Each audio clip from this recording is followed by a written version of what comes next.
magandang hapon. Dito tayo ngayon sa mga tinatanim ko na dragon fruit. Pwede naman siguro sabihin to na dragon fruit mini farm. Yan, matanim ko. Ito may mga kuha na siya. Suloy na siya. Dito, maipasyal ko kayo dito. Kayo. Dito, pinaghirapan ko kanina. Grabing pagod ko dito. Kuha na ko dito ng mga sa puno niya para ang purpose nito para patay din yung mga damo sa palibot niya at saka parang mulching na rin siya pag lalo ngayon tag-init na yung parang yung lupa niya hindi na kagad-agad matuyo. Okay, halika kayo. Ito. Marami akong nakuan ngayon. Nandun pa sa iba. Ipakikuan nga doon ma'am sa kuan iba yung mga kinuha ko. Ito pala yung videographer ko, yung asawa ko si Lia Bulon Puerto. Yan, ito. Buhay na siya. Sana yung pagod natin hindi masayang diyan. Makabawi tayo sa darating na panahon. Ito parang baliktad man. Baliktad siguro yan. Sige lang. Ayusin na lang natin yan ito. Ito. Dito. Dito. Ito yan. Dito kayo. Yan. Pati kuhan doon. Langgay.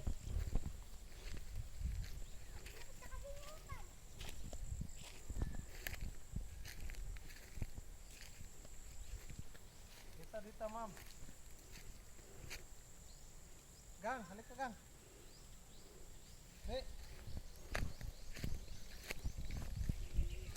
Ito.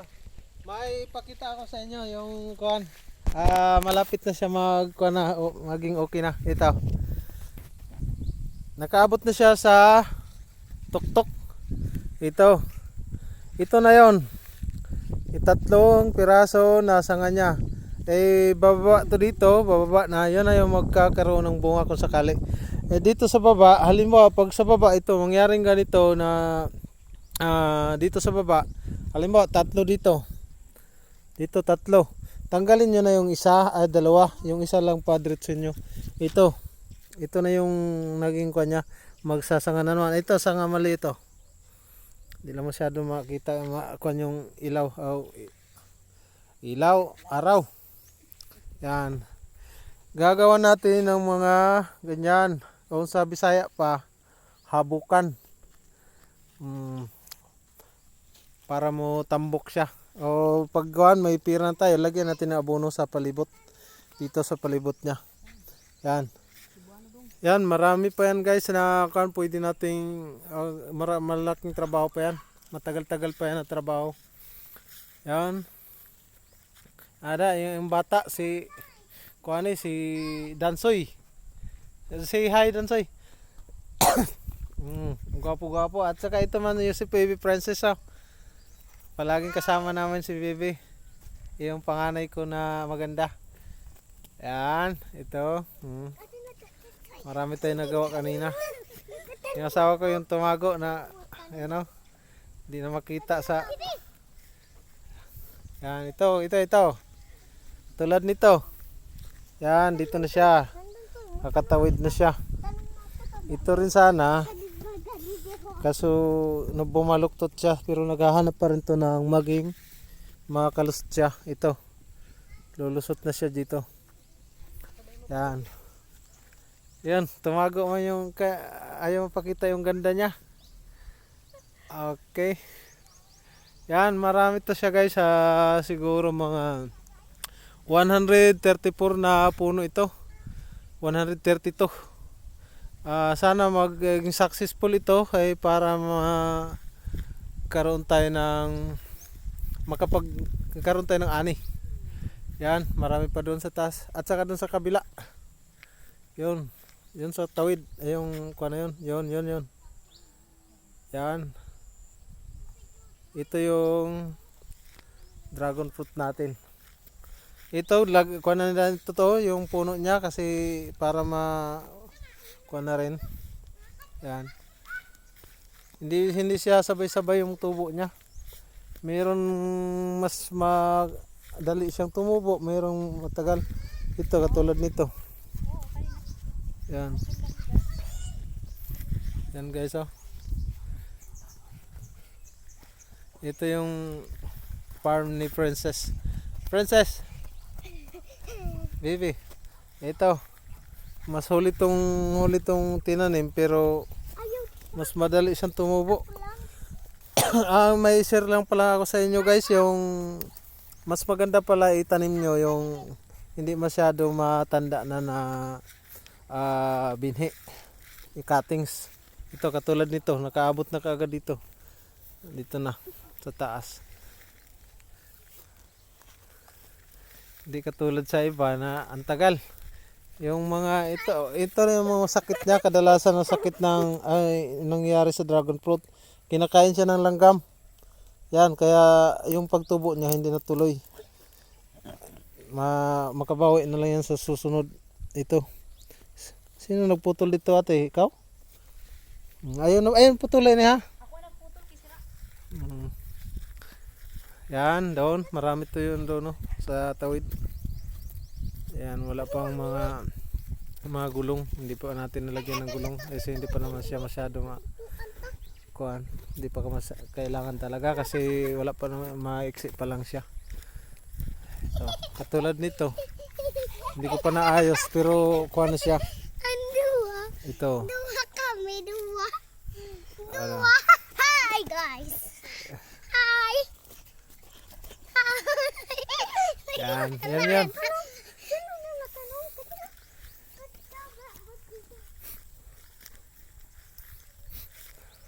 Ito pala yung nabili natin na lupa guys.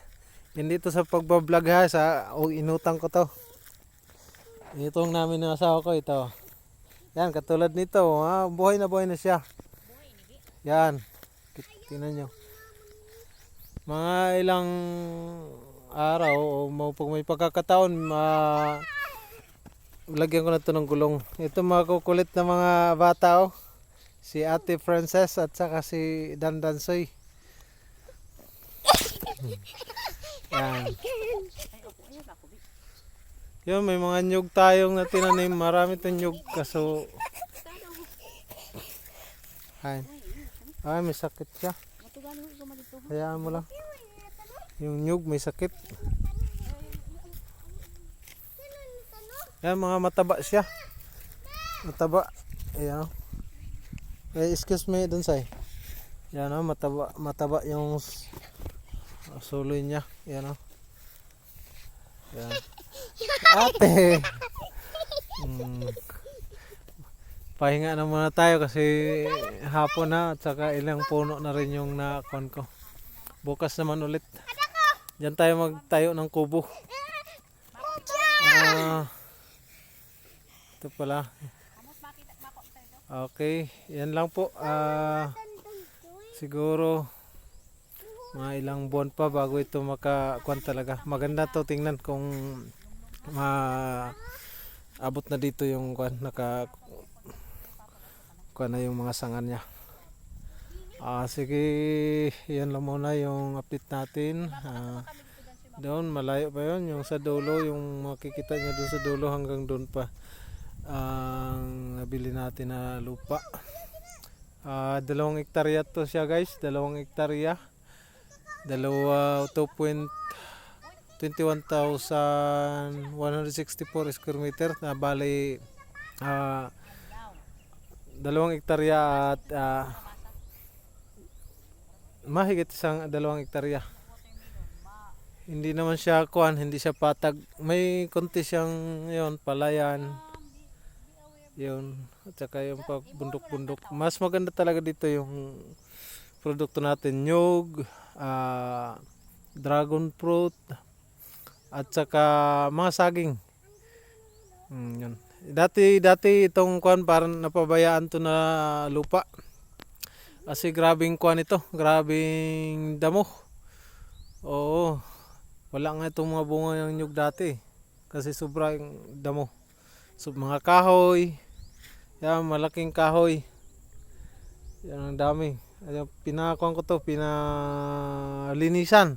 Siguro mga gumastos din kami ng 30,000 sa pagpalinis lang. Buong sa itong 2 hektarya na to. 30,000 na gastos namin. Okay naman, mas maganda kasi malinis na, hindi na nakakatakot. At saka yung mga tao dito na dumadaan, hindi na sila natatakot dumaan kasi hindi na madamo. Yan. At saka pupunta pa doon sa taas. Doon. Hanggang doon. Yan. Yan, may nakitanim din doon si kuya. Yan, naglagay siya ng kubo-kubo. Saka doon yung kuan dating nagtatanim ng mga mais. Si ate pa rin ang nagtanim doon. Tapos yung palaya na 2 kuan lang. Yan dito lang banda. Ilang sakop niya. Saka yung mga nyug. Yung mga nyug tayo na doon, yun, mga maliliit. Yung mga 4 years na siguro yan. Baka binayaran natin yan kasi sa nagtanim kawawa din naman. Tsaka ito siyempre yung mga nyug na maliliit, ito pinagbayaran natin to. Sana hindi kainin ng mga karabaw kasi yung iba dito tig 50 ang isang puno ang tanim natin.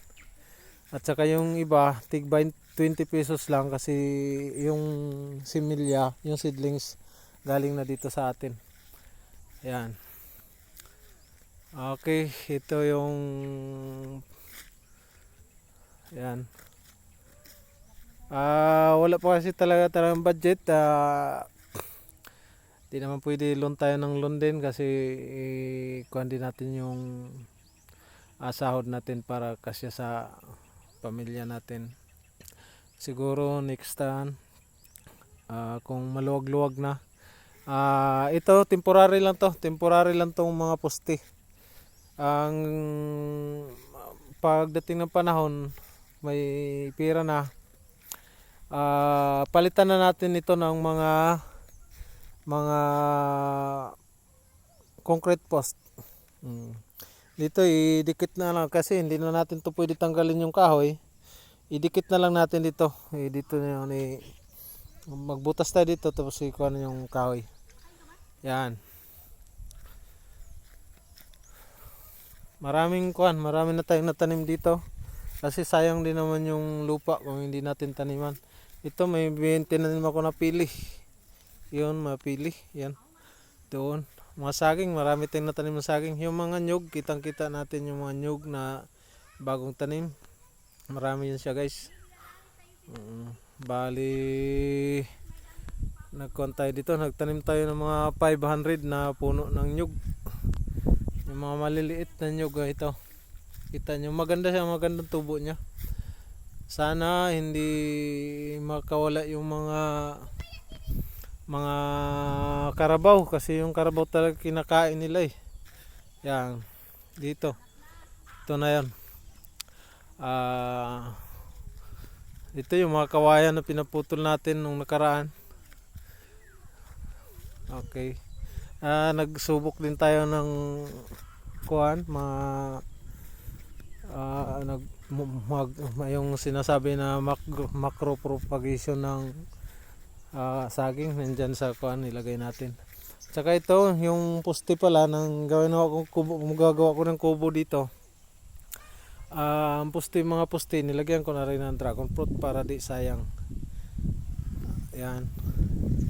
Kasi maganda rin yan pag lumaki na. Medyo mahaba-haba na yung video natin. I-update ko na lang kayo sa susunod. Yan, mga saging na tinanim natin kahapon. Yan, mga maliliit. Pero siguro next generation kung kuhan, yung mga sucker niya na tutubo ulit. Sigurado maging maganda na. Kasi hindi talaga to maganda na ay napuputol na yata. Okay pa. Okay, dito lang muna kasi medyo mahaba na itong video. 15 minutes na pala. Okay, okay. Salamat sa panonood.